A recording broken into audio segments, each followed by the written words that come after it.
Hi K1 crew. This week we have been reading about leaves.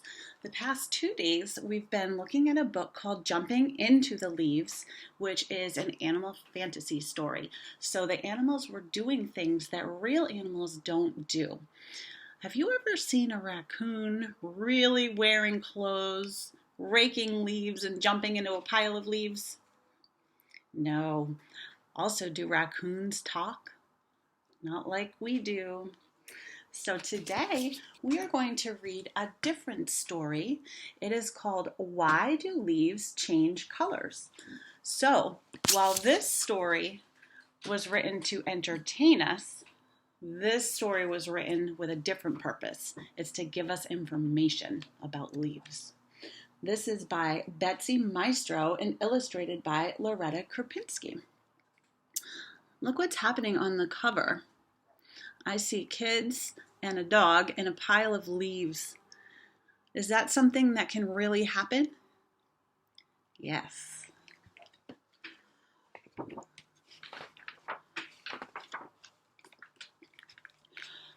Look at the leaves.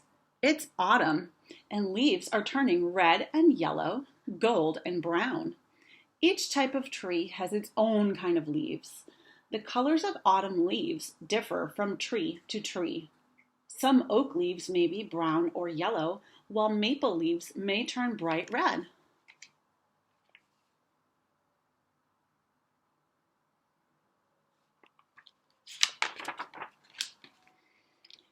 Leaves come in different sizes and shapes, as well as colors.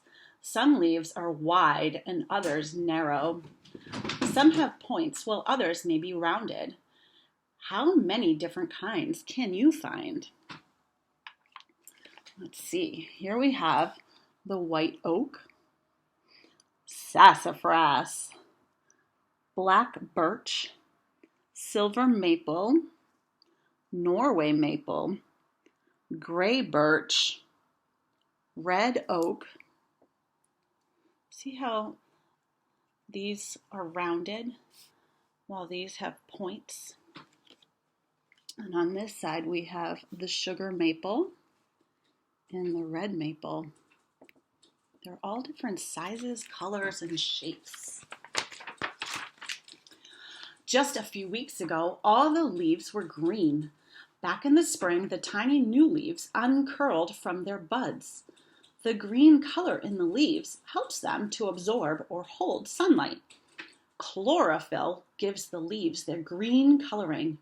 Chlorophyll is a natural coloring called a pigment. Try saying that word, chlorophyll. I can clap out the syllables. Chlorophyll. That's 3 syllables. Now I want you to check this picture out. This is so cool. This is the inside of a leaf. It's magnified so that we can see what all of these tiny parts of the leaf are. So here is the upper surface. There's a vein. There's the chlorophyll that gives the leaf the green color. There's air holes and there's air space. Who knew there were so many things inside of a leaf?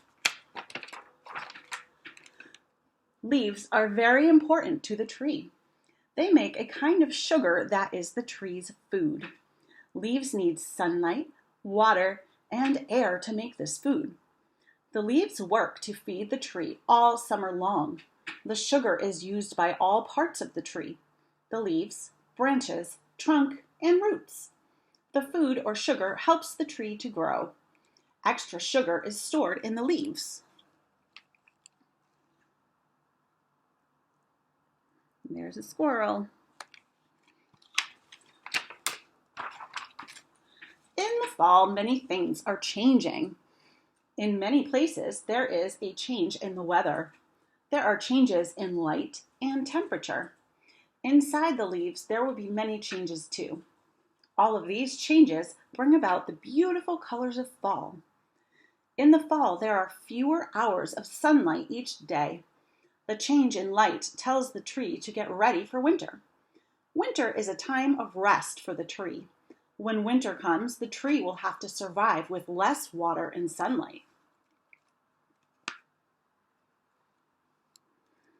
Who else in this picture is getting ready for winter? Do you see the birds flying in their V formation? They may be flying south for the winter. That's called migrating. They'll be back in the springtime.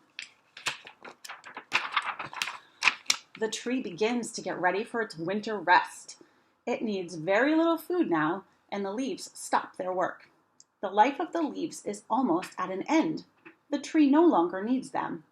When the leaves die, they will fall from the tree. This will happen slowly over a number of weeks. As the leaves begin to separate from the tree, they get less water. Without water, the leaves cannot make new chlorophyll. The old chlorophyll begins to fade. The green color starts to disappear. That's when you start to see all of these beautiful colors of the leaves. Notice how this tree is almost bare. A lot of the leaves have already fallen off of it.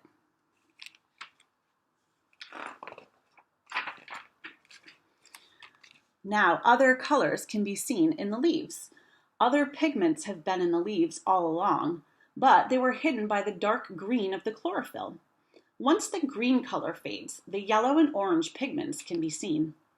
These pigments give color to the leaves of birches, poplars, and elms. Some foods like bananas and carrots get their natural yellow and orange coloring from these same pigments. They also give color to some flowers. Maybe you can think of some.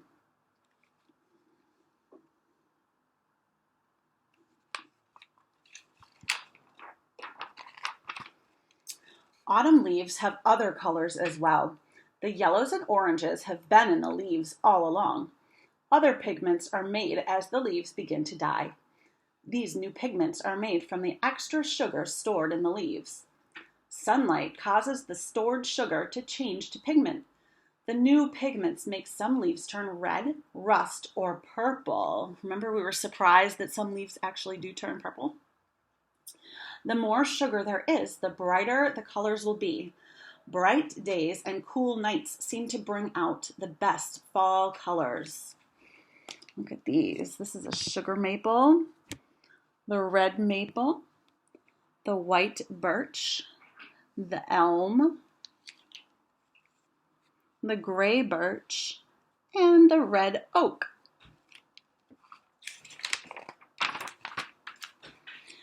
Maple leaves get their red color from these new pigments. Many flowers and some foods, such as beets and radishes, get their color from these red pigments. These brilliant red of sumac leaves shows up only in the fall when these pigments form. Some trees, like oaks, make tannin in the fall. Tannin is not a pigment, but it does color the leaves. Some oak leaves turn a rich brown color in autumn. See if you can find one. You may still be able to see some green coloring too. And here are some beets growing and radishes. And you can see in the leaves of the beets, there's a red vein going through them. The changing color of autumn leaves is caused by changes in weather and light. That is why the colors are not the same every year. The best leaf colors usually come with lots of bright sunshine and crisp, clear nights. Too much rain may make the colors dull. An early frost may kill the leaves too soon. Evergreen trees like pines and spruces keep their leaves all year. But in cool climates, other trees must lose their leaves to survive in winter. Do you remember we learned that word the other day? Deciduous. A deciduous tree loses its leaves, and an evergreen keeps its leaves.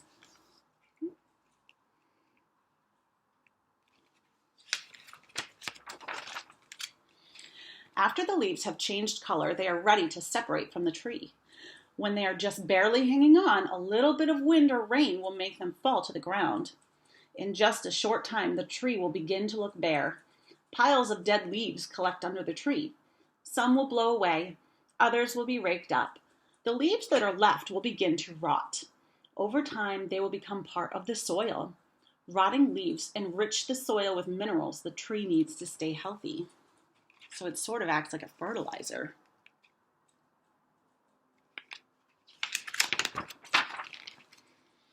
When the last of the leaves have fallen, the tree is ready for winter. During the cold weather, the tree will be dormant or resting. New leaf buds have already formed. Next spring, they will open and begin to make food for the tree.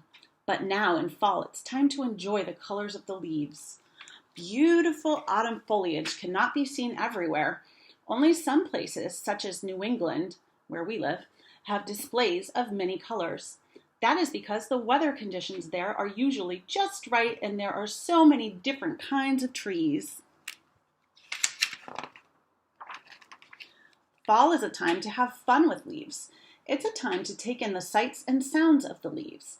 It's a time for jumping into great piles of leaves, and then sometimes a time for raking them up. Fall is a time to get ready for winter. The trees are ready. Are you?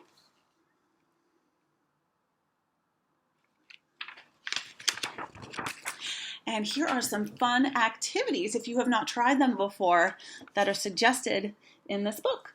This is a really fun one, making a leaf rubbing. So what you do is you go outside and you find some leaves that are on the ground. Then you bring them inside and you put a piece of paper over the leaves. Then you can take a crayon and rub right on the paper, and you end up with leaf rubbings that look like this. You can experiment using different colors to see how they look. Another fun thing to do with leaves is pressing them. So you find your leaves and you take them inside.